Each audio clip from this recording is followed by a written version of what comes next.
महात्मा गांधी जी का वो कथन याद आया जो कहते थे कि रिश्वत लेना अन्याय है, लेकिन सरकारी बाबू बहुत पढ़े लिखे होते हैं, उन्होंने गांधी जी के कथन को बड़ा अच्छा से लिया। अन्याय को उन्होंने लिया, अन्य को तोड़ा और फिर बचा आय, यानी अन्याय बना लिया। अन्याय शब्द एकदम सेम है दीदी, अन्याय आधा नौ यो में आकार यो अन्याय। अब उसको कैसे तोड़ा आपके सरकारी बाबुओं ने? अन्य, और बचा क्या? आय। और ये सच्चाई है। अगर जनता ने 70% 80% जनता ने फीडबैक दिया कि हाँ काम ठीक ठाक हुआ है तो बढ़िया, उसको इनाम दीजिए। लेकिन जनता ने अगर उस काम को नकारा तो ऐसे ठेकेदारों पर, संवेदकों पर और जो संबंधित अधिकारी हैं उन पर जांच होनी चाहिए और उस एजेंसी को ब्लैक लिस्टेड भी करना चाहिए। और मैं एक सुझाव देना चाहूंगा, जो योजनाएं जो शिलापट बनता है उसमें एक QR कोड लगा दीजिएगा ताकि स्कैन हो कि वो कितने की राशि है, योजना कितने से कितने वर्ष में कंप्लीट हुई, कब की है और उस योजनाओं में किनका योगदान है। मैं आपसे आग्रह करूंगा वो QR कोड उसमें लगाने का काम करेंगे। धन्यवाद अध्यक्ष महोदय। आज ग्रामीण विकास, ग्रामीण कार्य और पंचायती राज के बजट पर चर्चा है। भारत जैसे देशों में जहां अधिकांश आबादी, झारखंड में भी लगभग 75% आबादी गांवों में रहती है, लेकिन यदि हम गांव और शहर का तुलनात्मक अध्ययन करें तो ग्रामीण क्षेत्रों में मासिक प्रति व्यक्ति खर्च लगभग 2,946 रुपए के आसपास है, जबकि शहरी क्षेत्रों में यह काफी अधिक है, लगभग 5,393 रुपए है, जो ग्रामीण और शहरी जीवन के बीच एक महत्वपूर्ण आर्थिक खाई को दर्शाता है। महोदय, इसमें लगभग दुगने का फर्क है। अतः मैं, चूंकि माननीय मंत्री महोदया काफी कुशल हैं, मैं चाहूंगा कि सबसे पहले गांव और शहर की खाई जो है उसे पाटने का काम करें।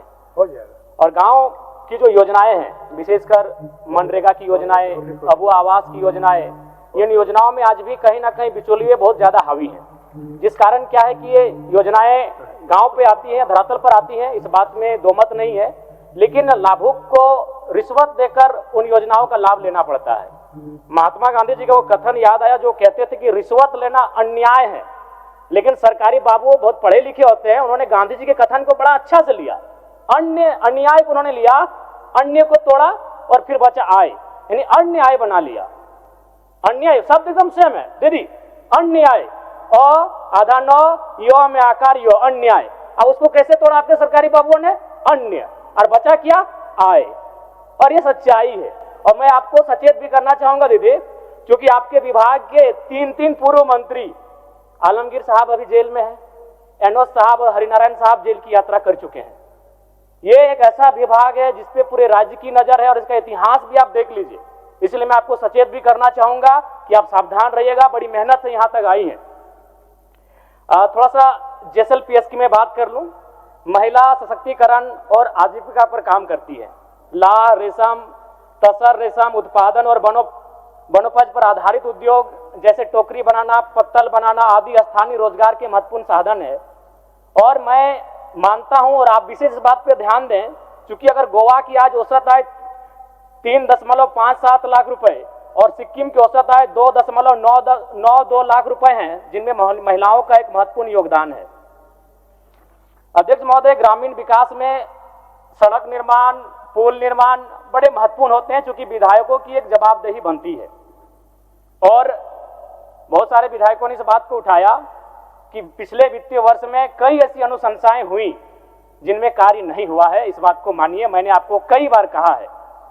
दूसरी बात, शिक्षा विभाग में ऊपर में क्या हो रहा है, स्वास्थ्य विभाग में ऊपर में क्या हो रहा है, जनता को मालूम नहीं है। लेकिन अध्यक्ष महोदय, मंत्री महोदय, आपका जो विभाग है ये गांव की जनता जानती है, वो CO BDO को समझती है। और जमुआ में हाल ही में एक घटना घटी थी जिसमें शायद CO थे अथवा BDO थे, जिनकी गाड़ी पर खूब पथराव किया गया था। इसका मूल कारण है रिश्वत लेना। इसलिए मैं आपसे आग्रह करता हूं, गांव आज हम लोग बजट पे चर्चा कर रहे हैं, बजट पे बड़ी बड़ी बातें कर रहे हैं और बहुत बड़ा बजट भी है, लेकिन गांव के लोग ब्लॉक को समझते हैं, अंचल को समझते हैं और थाना को समझते हैं। अधिक में 30 सेकंड दे दिए, कोई नहीं है, आप बोलिए ना। इसलिए कम से कम काम आप करिए, हमारा काम हम कर रहे हैं। बोलिए बोलिए बोलिए। इसलिए मैं आपसे आग्रह करूंगा इस पर विशेष ध्यान दिया जाए। और चूंकि जो काम होते हैं, चाहे सड़क निर्माण का कार्य हो, पुल निर्माण का कार्य हो, अगर उसमें जनता का एक फीडबैक रहने दीजिए। अगर जनता ने 70%, 80% जनता ने फीडबैक दिया कि हाँ काम ठीक ठाक हुआ है तो बढ़िया, उसको इनाम दीजिए। लेकिन जनता ने अगर उस काम को नकारा तो ऐसे ठेकेदारों पर, संवेदकों पर और जो संबंधित अधिकारी हैं उन पर जांच होनी चाहिए और उस एजेंसी को ब्लैक लिस्टेड भी करना चाहिए।